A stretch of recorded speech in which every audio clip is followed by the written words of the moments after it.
Hello students, my name is Rohit Penuli and I am from ICT virtual classroom Dehradun. कैसे हैं आप सभी? मेरे ख्याल से बहुत अच्छे होंगे, फिट होंगे, फाइन होंगे। हम क्लास 9th साइंस कर रहे हैं, जिसमें कि हमारा chapter number 11 work and energy चल रहा था। पिछले भाग में हमने बात की थी, वर्क से रिलेटेड कुछ क्वेश्चंस किए थे, उससे रिलेटेड न्यूमेरिकल्स किए थे। ठीक, आज हम बात करेंगे बच्चों एनर्जी की, कि एनर्जी क्या होती है, कितने तरीके की एनर्जीज हमारे पास होती है। ठीक, तो इन सारी बातों को जानने के लिए चलते हैं स्मार्ट बोर्ड की तरफ।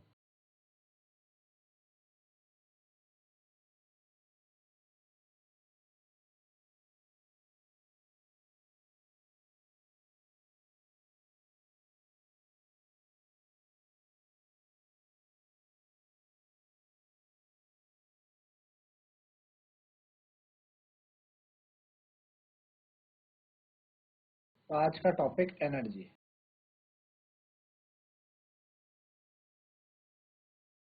ठीक, चलिए। तो जो लाइफ है बच्चों आपकी इम्पॉसिबल है बिना एनर्जी के, क्योंकि बिना एनर्जी के कुछ काम ही नहीं होता, है ना। जो डिमांड है एनर्जी की, वो हमेशा क्या है, बढ़ती रहती है, एवर इंक्रीजिंग, क्योंकि हर चीज करने के लिए आपको एनर्जी चाहिए। अभी मैं कुछ यहाँ पे लिख रहा हूँ, मैंने एनर्जी लिखा, मैंने चैप्टर का नाम लिखा, तो है ना, मुझे एनर्जी की जरूरत पड़ी। मुझे खाना खाना एनर्जी चाहिए, मुझे चलना है एनर्जी चाहिए, दौड़ना है एनर्जी चाहिए। हर चीज के लिए क्या है, एनर्जी की जरूरत पड़ती है आपको, ठीक है ना।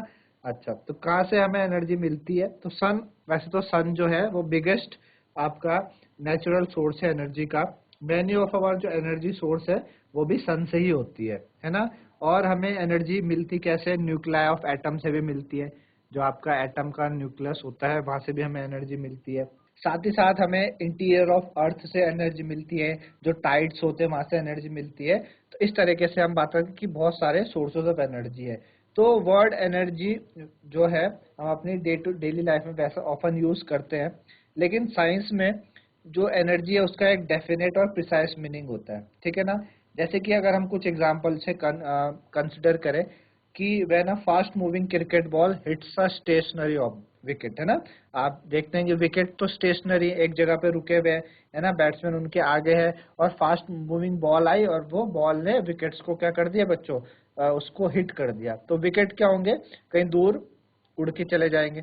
सिमिलरली एक ऑब्जेक्ट जब किसी एक ऑब्जेक्ट ग्राउंड पे है, उसको उठा के हमने, जैसे बॉल एक ग्राउंड में पड़ी हुई है, उसको उठा के हम एक सर्टेन हाइट तक लेके गए।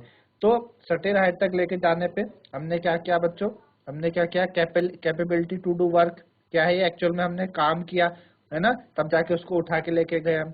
इसी तरीके से आपने देखा होगा कि वह ना, जो हैमर होता है, हैमर वो जब किसी नेल पे पड़ता है, जो आपके कील होती है नेल पे पड़ता है ना, तो वो लकड़ी के अंदर धस जाता है, ठीक है ना। इसी तरीके से हमने देखा कि जो बच्चे हैं, जब वो किसी टॉय को विंड करते हैं, जैसे कि टॉय कार हो गया, उसको खींचते हैं, विंड करते हैं, उसमें चाबी भरते हैं, तो देखते हैं कि जो टॉय है ना, जब उसने टॉय को क्या किया, प्लेस करा फ्लोर पे, तो वो मूव करने स्टार्ट हो गई। इसी तरीके से जो बैलून है, बैलून में जब हवा भरी जाती है और हम उसको प्रेस करते हैं, तो बैलून का जो शेप है वो थोड़ा सा चेंज हो जाता है। एज लॉन्ग एज जब हम उसको हल्का सा प्रेस करते हैं, तो वापस से वो अपनी ओरिजिनल पोजीशन पे आ जाता है ना। हावेवर कभी कभी हम जब ज्यादा प्रेस कर देते हैं, तो वो एकदम फट फट जाता है, और उससे एक ब्लास्टिंग साउंड भी आती है। ठीक, तो ये सारी बातें हैं, है ना। तो इसका मतलब कि इन सारे एग्जांपल्स में जो ऑब्जेक्ट है उससे क्या चाहिए, उसको ऑब्जेक्ट को क्या चाहिए होता है, कुछ काम करने के लिए एक तरीका चाहिए, है ना। तो हम बोल सकते हैं कि भाई इन सब ऑब्जेक्ट्स में, इन सारे एग्जांपल्स में object acquire through different means the capability of doing work. Object को क्या चाहिए, काम करने की कैपेबिलिटी चाहिए, है ना, काम करने की कैपेबिलिटी चाहिए। तो an object having a capability to do work is said to possess energy. Actual में एनर्जी अगर बोला जाए तो एनर्जी है क्या, एनर्जी है capability to do work. Energy क्या है बच्चों, कैपेबिलिटी या कैपेसिटी टू डू वर्क हम कहते हैं। कैपेबिलिटी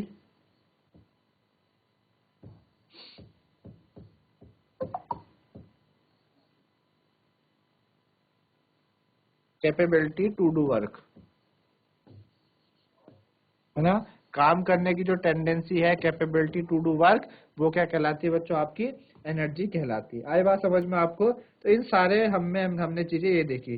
तो object which does lose energy, है ना, जो ऑब्जेक्ट क्या करता है जब काम करने पे एनर्जी खर्च करता है, और जिस ऑब्जेक्ट पे हमने काम किया है उस पे एनर्जी हमने क्या किया, एनर्जी उसको गेन करी। आई बात समझ में? जो ऑब्जेक्ट है जब वो काम करता है, किसी ऑब्जेक्ट ने काम किया तो उसने एनर्जी क्या करी, लूज करी, है ना, लूज करी। And the object on which work is done, और जिसमें काम हुआ है उसने एनर्जी क्या करेगा, गेन करेगा। आई बात समझ में? जैसे कि आपके पास क्या है, ये बॉल है, ये आपके पास क्या है, बॉल है। अब मैंने क्या किया, मैं एक ऑब्जेक्ट हूँ, ये आपके पास क्या है, बॉल है, ठीक है, ये आपके पास क्या है, बॉल है। अब मैंने इसको क्या करा, इसको मैंने उठा के इधर लेके आ गया, ठीक है ना, इधर उठा के लेके, तो मैंने इस बॉल पे क्या किया बच्चों, वर्क किया, तभी तो तभी तो ये इस पोजीशन से इस पोजीशन तक पहुंची, मैंने वर्क करा। तो एक्चुअली मैंने वर्क करा तो मैंने एनर्जी लगाई, तो यहाँ पे मेरी एनर्जी क्या हुई, लूज हो गई, है ना, तो यहाँ पे वर्क लगाने पे एनर्जी मेरी लूज हो गई।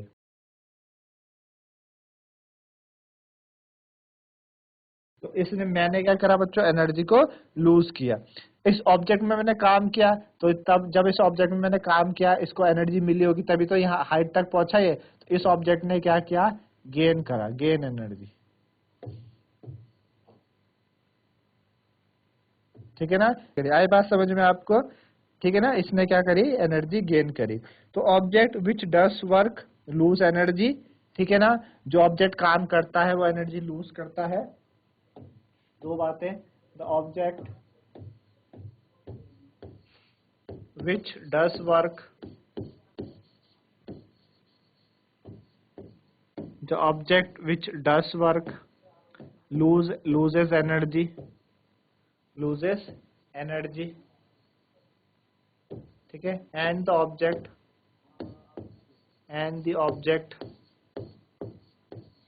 on which work is done, and the object on which, उस ऑब्जेक्ट पे जहाँ पे काम हुआ है, and the object on which work is done gain energy, क्या करता है, गेन एनर्जी। आई बात समझ में आपको? जिस ऑब्जेक्ट ने काम किया है वो एनर्जी लूज करेगा, जिस ऑब्जेक्ट पे काम हुआ है वो एनर्जी गेन करेगा। तो ये बात हमने सीखी, इससे रिलेटेड, ठीक है ना। चलिए, तो how does an object with energy do work, है ना, ऑब्जेक्ट के पास अगर एनर्जी है तो वो कैसे काम करता है। तो एक object that possess energy can exert a force on another object. Suppose ये ऑब्जेक्ट है, इसके पास क्या एनर्जी, हमने बोला ना, हमने क्या बात की कि कैसे किसी ऑब्जेक्ट पे एनर्जी होने पे वो काम करता है ना। How does an object with energy do work, किसी ऑब्जेक्ट के पास एनर्जी है तो कैसे काम करता है। सपोज ये ऑब्जेक्ट है आपके पास, ये कोई ऑब्जेक्ट है और इसके पास क्या है, एनर्जी है, पॉजेस एनर्जी। इस ऑब्जेक्ट के पास क्या है, पॉजेस एनर्जी, ठीक है, पॉजेस एनर्जी, इस ऑब्जेक्ट के पास एनर्जी है, ठीक है ना, इसके पास क्या बच्चों, एनर्जी है। तो object that possess energy exert force on another object, कोई दूसरा ऑब्जेक्ट है ये, इस पे क्या करेगा, फोर्स लगाएगा, क्या करेगा, इस पे फोर्स लगाएगा, ये एक्सर्ट फोर्स। दो ऑब्जेक्ट है, ये ऑब्जेक्ट 1 है, ये क्या है, ऑब्जेक्ट 1 है, ये ऑब्जेक्ट 2 है, ठीक है, ऑब्जेक्ट 1 ऑब्जेक्ट 2। तो ऑब्जेक्ट 1 के पास एनर्जी है, ऑब्जेक्ट 1 के पास क्या बच्चों, एनर्जी है, इसने फोर्स लगा ऑब्जेक्ट 2 पे, तो इसने एनर्जी क्या करी, इसने एनर्जी क्या करी, लूज करी, और इसने क्या करा, एनर्जी गेन करी। जैसे कि आप एग्जांपल देख सकते हैं कि आपके पास विकेट है ना, विकेट है और बॉल आ रही है, तो बॉल के पास एनर्जी है, बॉल के पास क्या बच्चों, एनर्जी है, बॉल आ रही है, बॉल की स्पीड बहुत तेज है, उसके पास एनर्जी है, तभी तो मूव कर रही है वो, है ना, तभी तो मूव कर रही है। वो पास आई, बैट के पास आई, ठीक है ना, अच्छा, और ये विकेट पे आई, विकेट तो स्टेशनरी, उसके पास एनर्जी है ही नहीं, तो उस बॉल ने फोर्स एक्सर्ट करा उस विकेट पे, और विकेट अपनी जगह से उछल के दूसरी जगह चलेगी, यानी विकेट ने एनर्जी गेन करी क्योंकि वो स्टेशनरी पोजीशन पे थी। अब उसको अपनी पोजीशन चेंज करनी तो एनर्जी लेनी पड़ेगी, उसको गेन करनी पड़ेगी, और वो फोर्स, उस एनर्जी को किस फॉर्म में बॉल ने एक्सर्ट किया, फोर्स, उस पर एनर्जी आई और वो उछल के दूसरी तरफ चलेगी। आई बात समझ में? तो हमने बात करी कि अगर किसी ऑब्जेक्ट के पास एनर्जी है तो वो कैसे काम करेगी, तो हमने इस तरीके से बताया। अच्छा, जब इस तरीके से होता है तो एनर्जी बच्चों ट्रांसफॉर्म होती है पहले से दूसरे पे। देखिए यहाँ पे हुई ना, ऑब्जेक्ट 1 से एनर्जी का ट्रांसफॉर्मेशन हो ऑब्जेक्ट 2 पे, एनर्जी 1 से ऑब्जेक्ट 2 पे एनर्जी ट्रांसफॉर्मेशन हुआ ना, एनर्जी का क्या हुआ, ट्रांसफॉर्मेशन हुआ, तभी तो ऑब्जेक्ट 1 ने एनर्जी लूज करी, ऑब्जेक्ट 2 ने एनर्जी क्या करी, गेन करी। तो एक्चुअल में हुआ क्या यहाँ पर, एनर्जी ट्रांसफॉर्मेशन, एनर्जी ट्रांसफॉर्मेशन हुआ है। क्या हुआ है, एनर्जी ट्रांसफॉर्मेशन। एक्चुअल में क्या हुआ है यहाँ पर, एनर्जी ट्रांसफॉर्मेशन हुआ है, ऑब्जेक्ट 1 से ऑब्जेक्ट 2 पे जाने पे एनर्जी का ट्रांसफॉर्मेशन हुआ। आई बात समझ में आपको? चलिए, तो second object may move as it receive energy, therefore do some work. First object had a capacity to do work. This implies that any object that possesses energy can do work. इसका मतलब कि कोई भी object जिसके पास energy है वो काम कर सकता है, ठीक है ना। तो जो energy possessed by an object is thus measured in terms of capacity of doing work. इसलिए तो हमने यहाँ बोला कि एनर्जी एक्चुअल में क्या है, कैपेबिलिटी टू डू वर्क या कैपेसिटी टू डू वर्क, ये एनर्जी है। यही क्या है बच्चों, एनर्जी है, ठीक है ना। तो यूनिट जो होती है एनर्जी की वो सेम होती है वर्क, क्योंकि कैपेबिलिटी टू डू वर्क है ना, कैपेसिटी या कैपेसिटी टू डू वर्क, उसे हम एनर्जी बोलते हैं। तो जो एनर्जी की यूनिट है जूल, जो एनर्जी की यूनिट है जूल, वही एनर्जी, जो सॉरी वर्क की यूनिट है जूल, वही आपकी क्या है, एनर्जी की यूनिट है जूल। तो ये भी, इसकी भी एनर्जी, जो एनर्जी की यूनिट है जूल है, जैसे रिप्रेजेंट करते हैं यहाँ पे, है ना। तो एक जूल ऑफ एनर्जी का मतलब क्या हो गया बच्चों, एक जूल ऑफ एनर्जी का मतलब हुआ कि कितनी, एक जूल, अगर बात करें कि एक जूल एनर्जी है क्या, एक जूल एनर्जी क्या है, तो 1 joule is the energy required to do 1 joule of work, है ना। अगर हम एक जूल एनर्जी की बात करें कि भाई 1 जूल, जैसे हम 1 जूल वर्क की बात करते थे कि भाई 1 जूल वर्क है क्या, तो हमने बोला था कि 1 जूल वर्क क्या है कि 1 न्यूटन का फोर्स लगाने पे कोई ऑब्जेक्ट 1 मीटर की का डिस्प्लेसमेंट दे दे तो उसको 1 जूल बोलेंगे। इसी तरीके से 1 जूल एनर्जी क्या है, हम बोलेंगे कि 1 joule is the energy, 1 joule is the energy, हम क्या बोलेंगे कि 1 जूल इज द एनर्जी, ठीक है ना। 1 joule is the energy required to, energy required, 1 joule is the energy required, 1 joule is the energy required to do 1 joule of work, 1 joule is the energy required to do 1 joule of work, to do 1 joule of work, to do 1 joule of work। आई बात समझ में आपको? 1 joule energy है क्या, 1 joule energy का मतलब कि 1 joule का काम अगर हो जाए तो वो 1 जूल एनर्जी होती है, ठीक है ना। अच्छा, जो समटाइम जो लार्जर यूनिट होती है एनर्जी की, वो किलो जूल भी बोलते हैं हम, है ना, किलो जूल भी लिखते हैं, लार्जर यूनिट किलो जूल, ठीक है ना। तो 1 किलो जूल में 1000 जूल होते हैं, 1 किलो जूल में 1000 जूल। आपको पता ना कि 1 किलो में क्या 1000 होता है, किलो में 1000 ग्राम होते हैं ना, तो ऐसे 1 किलो में 1000 और जूल है तो 1 किलो जूल में 1000 जूल हो गए। आई बात समझ में आपको? तो ये क्या हो गया आपके पास, इस तरीके से एनर्जी हो गई। अब हमारे पास क्या है बच्चों, जो एनर्जी है वो कई फॉर्म्स में होती है, जो एनर्जी है वो कई फॉर्म्स में होती है, forms of energy, forms of energy, energy कई फॉर्म्स में होती है। तो आपके पास क्या है बच्चों, फॉर्म्स ऑफ एनर्जी। तो कई तरह की एनर्जी हमारे पास होती है, जैसे कि एक होती है मैकेनिकल एनर्जी, मैकेनिकल एनर्जी, ठीक है, एक मैकेनिकल एनर्जी होती है, ठीक। मैकेनिकल एनर्जी आपके पास एक फॉर्म, एक आपके पास हीट एनर्जी, आपने सुना है हीट एनर्जी, ठीक है। एक आपने सुना हीट एनर्जी के साथ आपने केमिकल एनर्जी के बारे में सुना होगा, केमिकल एनर्जी, ठीक है। अच्छा, एक आपने सुना केमिकल एनर्जी के अलावा आपका इलेक्ट्रिकल एनर्जी, इलेक्ट्रिकल एनर्जी, ठीक है। तो heat energy, chemical energy, electrical energy. एक आपने सुना होगा light energy,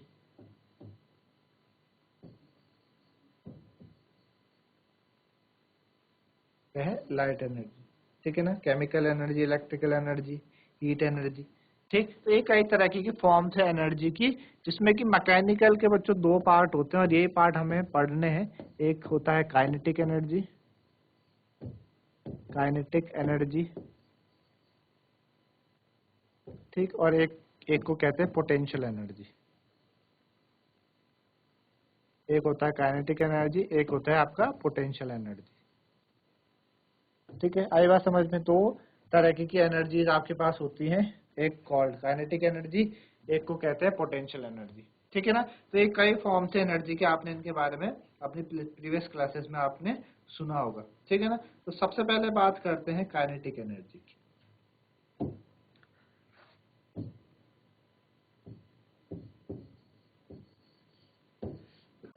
kinetic energy,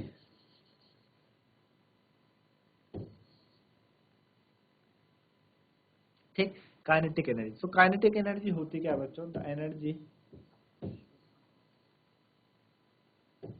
possessed by a body,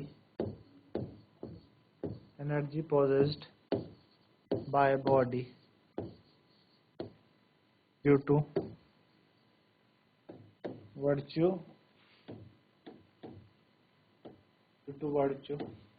of its motion। ठीक है, the energy possessed by a body due to virtue of its motion, है ना।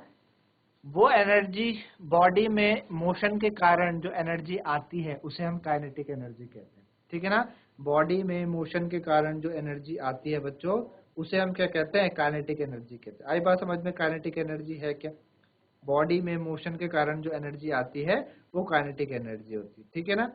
तो moving object can do work. Moving object क्या करते हैं? काम कर सकते हैं ना। भाई जैसे बॉल है, बॉल मूव कर रही है, उसने विकेट को हिट किया, विकेट एक जगह से उठ के दूसरी जगह चले गए। ठीक है ना। तो मूविंग आपका ऑब्जेक्ट काम करते हैं। तो ऑब्जेक्ट, कोई भी ऑब्जेक्ट है मूविंग फास्टर, है ना, वो तो ज्यादा काम करेगा उस ऑब्जेक्ट से जो स्लो चल रहा है। अगर आप सपोज दो दो लोग हैं, ठीक है ना, दो लोग हैं, तो वर्क का क्या मतलब होता है? Force into displacement. आप रन कर रहे हैं, तो आप रन करके सपोज 5 किलोमीटर चले गए, तो आप डिस्प्लेस हुए अपनी पोजीशन से, डिस्प्लेस हो गए। डिस्प्लेसमेंट का मतलब पता है आपको? एक स्लो बंदा है जो थोड़ा धीरे चल रहा है, वो 2 ही किलोमीटर चला, है ना। तो हमने देखा कि एक ऑब्जेक्ट जो ज्यादा तेजी से चलता है वो ज्यादा काम कर सकता है उस ऑब्जेक्ट के मुकाबले जो कम करता है। जैसे कि मूविंग बुलेट है, चलती हुई गोली। आपकी जो ब्लोइंग विंड है, जब हवा चलती है, तो जब आप हवा चलती है तो देखते हैं कि हवा चल रही है तो कितने सारी चीजें उड़ के चले जाती हैं हवा में। रोटेटिंग व्हील, व्हील होता है, रोटेट करता है। आपने व्हील को देखा है, आपने देखा चक्की में जो गेहूं वगैरह पीसते हैं वहां पे व्हील होता है, या आपने टरबाइन देखा होगा जहाँ पे इलेक्ट्रिसिटी को जनरेट करते हैं डैम वगैरह में, टीरी डैम में जैसे, है ना, वहां पे व्हील चलता है, तो वो रोटेटिंग व्हील हो गया आपका, है ना। एक स्पीडिंग स्टोन हो गया, है ना, एक चलता हुआ स्टोन हो गया। तो ये सारे के सारे काम कर सकते हैं। तो how does a bullet reach the target? जो बुलेट है वो टारगेट को कैसे वो करती है, हिट करती है। How does the wind move the blade of a wind mill? जो विंड है वो विंड मिल के ब्लेड को कैसे मूव करते हैं। तो object in motion possess energy, जैसे कि मैंने बात करी कि ऑब्जेक्ट जो मोशन में होते हैं उनके पास एनर्जी होती है, और उस एनर्जी को ही हम काइनेटिक एनर्जी बोलते हैं। आई बात समझ में? ऑब्जेक्ट जो मोशन में होते हैं उनके पास एनर्जी होती है, और उसी एनर्जी को हम काइनेटिक एनर्जी बोलते हैं, जैसे कि energy possesses by body due to virtue of its motion. तो we call this kinetic energy. तो एक फॉलिंग कोकोनट, एक कोकोनट पेड़ से गिरा नीचे आया, एक चलती हुई कार है, स्पीडिंग कार, एक रोलिंग स्टोन है, एक कोई फ्लाइंग एयरक्राफ्ट है, फ्लोइंग वाटर बहता हुआ पानी है ना, बहता हुआ पानी, ब्लोइंग विंड चलती हुई हवा है, एक रनिंग एथलीट, एथलीट भाग रहा है।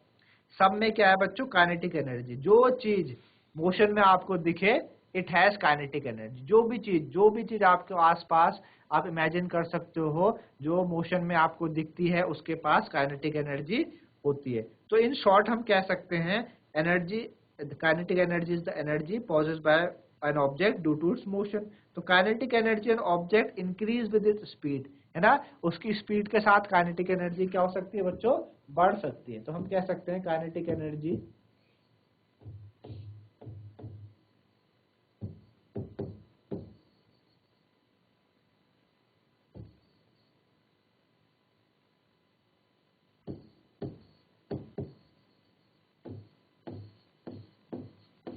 kinetic energy of an object increases kinetic energy of an object increases with its speed, with its speed, उसकी स्पीड के साथ काइनेटिक एनर्जी आप बढ़ा सकते हैं, है ना। काइनेटिक एनर्जी आप बढ़ा सकते हैं। हमने एग्जांपल दिया आपको, काइनेटिक एनर्जी कहाँ कहाँ हो सकती है, फ्लोइंग वाटर में हो सकती है, फ्लोइंग वाटर में काइनेटिक एनर्जी है, ठीक है। और कहाँ है आपका, रनिंग एथलीट में काइनेटिक एनर्जी है, जो एथलीट क्या रहा है, रन कर रहा है,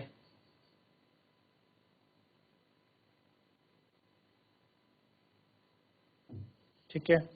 और किसमें हो सकती है काइनेटिक एनर्जी आपकी, आपकी ब्लोइंग विंड में हो जाएगी, ब्लोइंग विंड, ठीक है। और कहाँ हो सकती है ब्लोइंग विंड के अलावा, आपका रोलिंग स्टोन में, रोलिंग स्टोन, ठीक है। और कहाँ हो सकती है रोलिंग स्टोन के अलावा, आपका फॉलिंग कोकोनट, फॉलिंग कोकोनट में हो जाएगी, है ना। इन सब में एक्सेट्रा आपकी काइनेटिक एनर्जी होती है। तो ये बात है आपको मेरे ख्याल से समझ में आ रही होगी। तो how much energy is possessed by a moving body by virtue of its motion, तो मोशन के कारण कितनी एनर्जी बॉडी के अंदर हो सकती है, मोशन के कारण कितनी एनर्जी बॉडी के अंदर हो सकती है। तो बाय डेफिनेशन हम ये कह सकते हैं that kinetic energy of a body moving with certain velocity is equal to the work done on it to make it acquire that velocity. हमने बात करी कि किसी बॉडी में उसके मोशन के कारण कितनी एनर्जी हो सकती है ना, किसी बॉडी में मोशन के कारण कितनी एनर्जी हो सकती है। तो हम कह सकते हैं कि भाई जो kinetic energy of a body, kinetic energy of a body, जो काइनेटिक एनर्जी है बच्चों किसी भी बॉडी की, kinetic energy of body moving with certain velocity, moving with certain velocity, moving with certain velocity, kinetic energy of a body moving with certain velocity is equal to the work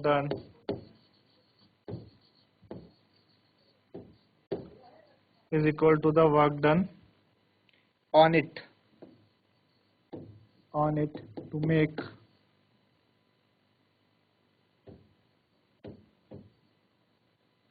make it acquire that velocity,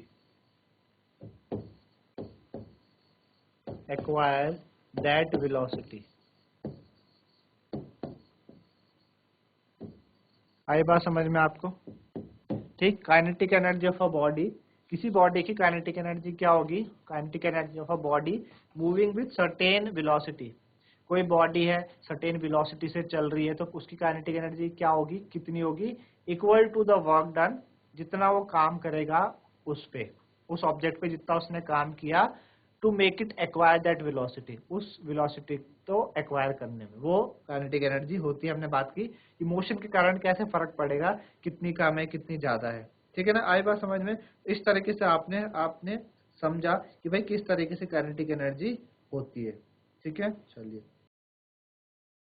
अब हम derive करेंगे कि जो आपका kinetic energy है वो कैसे निकाली जाती है ना। काइनेटिक एनर्जी आपको कैसे निकाली जाती है इसके बारे में बताएंगे। तो सपोज हमने लिया कि हम क्या करते हैं, काइनेटिक एनर्जी को एक्सप्रेस करते हैं किसी ऑब्जेक्ट को in the form an equation, किसी इक्वेशन के फॉर्म में। तो हमने बोला कि consider an object of mass 8 m।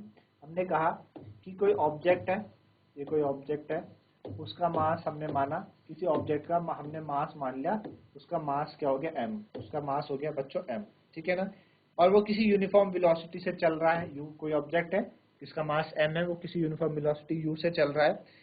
अब वो डिस्प्लेस्ड होता है थ्रू अ डिस्टेंस s, है ना, उस पर फोर्स लगेगा। सपोज क्या है, ये ऑब्जेक्ट है, इसका मास था m, ये किसी वेलोसिटी u से इस डायरेक्शन में चल रहा था, है ना, यहाँ तक पहुंचा ये, तो इस पे क्या लगा, फोर्स लगा, एफ फोर्स लगा, तो ये डिस्प्लेस हो गया, सपोज ये इधर को आ गया, डिस्प्लेस हो गया, और यहाँ से यहाँ तक जाने में उसको सपोज कितनी दूरी लगी, हमने बोला एस दूरी लगी, ठीक है ना। तो जब हमने कांस्टेंट फोर्स लगाया इस पे, एफ फोर्स लगाया, तो कुछ दूरी तक ये डिस्प्लेस हो गया एस से, है ना, डिस्प्लेस हो गया, ठीक है ना। और ये फोर्स कहाँ लगा बच्चों, in the direction of displacement के डायरेक्शन में ही फोर्स लगा इसको, है ना। यानी जो फोर्स लगा है, फोर्स का जो डायरेक्शन था वो डिस्प्लेसमेंट की डायरेक्शन थी।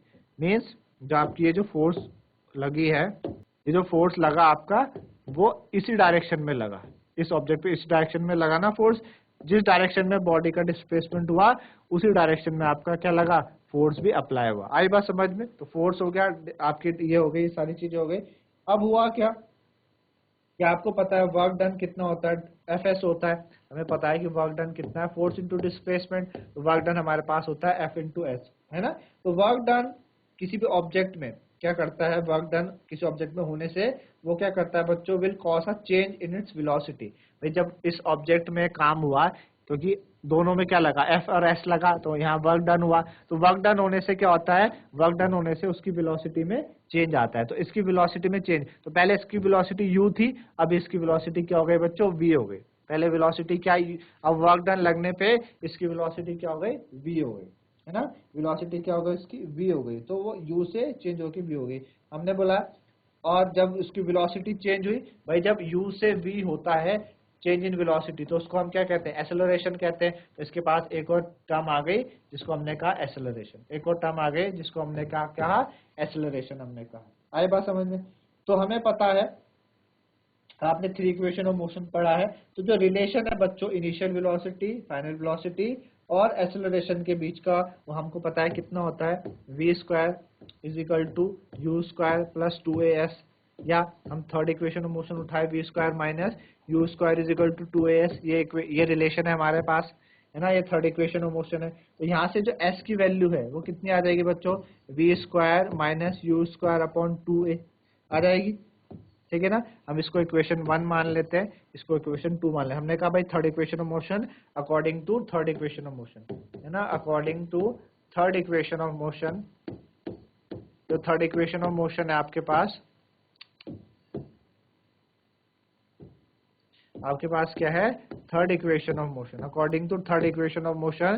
तो थर्ड इक्वेशन ऑफ मोशन क्या कहती है, v square minus u square is equal to 2as, तो s आपका ये हो जाएगा, ठीक है ना, s इतना आ गया। अब हमने पढ़ा है कि जो फोर्स होता है वो कितना होता है, mass into acceleration, Newton second law आपने पढ़ा है, f is equal to mass into acceleration. तो क्या हम क्या उसके जगह f की जगह क्या कर सकते हैं भाई, m इंटू ए लिख सकते हैं, f आपके पास m इंटू ए हो गया। अब हमारा वर्क डन का एक्सप्रेशन क्या है, जो हमारे पास वर्क डन एक्सप्रेशन है वो हमारे पास क्या है, फोर्स इंटू डिस्प्लेसमेंट। तो हमारे पास फोर्स क्या है, ma, फोर्स आपके पास ma आ गया, और डिस्प्लेसमेंट हमने अभी निकाला v square minus u square upon 2a, ये अभी हमने निकाला v square minus u square upon 2a। तो इसको हम ऐसे लिख सकते हैं, w इज इक्वल टू, आपके पास w आ गया, इसको आप कैसे लिखेंगे, आप इसको ऐसे लिख सकते हैं, a से a आपका कैंसिल हो जाएगा, 1/2 m, ठीक है ना, और v square minus u square को हमने ऐसे ब्रैकेट में लिख दिया, ठीक है ना, half m v square minus u square हम लिख देंगे। अब हमने बोला कि जब ऑब्जेक्ट स्टार्ट हुआ था तो स्टेशनरी, जब ऑब्जेक्ट स्टार्ट हुआ था भाई, जो एक ऑब्जेक्ट था उसका मास m था, उसकी इनिशियल वेलोसिटी u थी, मतलब वो जब चलना स्टार्ट हुआ, तो जब चलना स्टार्ट उस पर कोई भी वेलोसिटी नहीं थी, मींस उसका जो u है उस टाइम 0 रहा होगा, उसका जो u है उस टाइम 0 रहा होगा। तो हम ऐसे लिख सकते हैं, w is equal to half m v square minus u square, मतलब यू स्क्वायर की जगह 0 आ गया, है ना। हम ये लिखेंगे भाई जब ऑब्जेक्ट स्टार्ट हुआ था, है ना, if the object is a stationary, if the object is starting from stationary, if the object is starting from stationary, if the object is starting from stationary, ठीक है ना, पोजीशन, अगर ऑब्जेक्ट स्टेशनरी पोजीशन से start होता है तो उसका u 0 रहा होगा भाई, इनिशियल वेलोसिटी उसकी क्या 0, तो हमने यहाँ 0 पुट करी तो w हमारे पास आ गया, w हमारे पास कितना आ गया, half mv square, half mv² हमारे पास W आ गया, इतना वर्क डन हुआ है हाफ mv²। ठीक है ना। चलिए, तो हमें पता चला, इस तरीके से हमें क्लियर हुआ कि भाई जो वर्क डन है वो किसके बराबर है, change in kinetic energy of an object, है ना। जो वर्क डन है वो क्या है, is equal to the change in kinetic energy of an object. तो अगर आपका u 0 है तो वर्क डन कितना हो जाएगा, हाफ mv²। हमने बोला था कि भाई जो kinetic energy possessed by object, कोई काइनेटिक एनर्जी है किसी ऑब्जेक्ट की, kinetic energy possessed by object जिसका मास m है, वेलोसिटी यूनिफॉर्म वेलोसिटी v से चल रही है, वो कितनी हो जाती है, हाफ mv²। क्योंकि भाई एनर्जी है क्या एक्चुअल में, एनर्जी क्या है, capacity to do work. Energy क्या है, कैपेसिटी टू डू वर्क। तो यहाँ पे जो वर्क कर रहा है वो किसी ना किसी एनर्जी से तो कर रहा है, वो किसी ना किसी एनर्जी से तो कर रहा है, तो इसको हम के ई से डिनोट कर देंगे भाई, ये वर्क तो काइनेटिक एनर्जी है, ये वर्क तो क्या है, काइनेटिक एनर्जी है।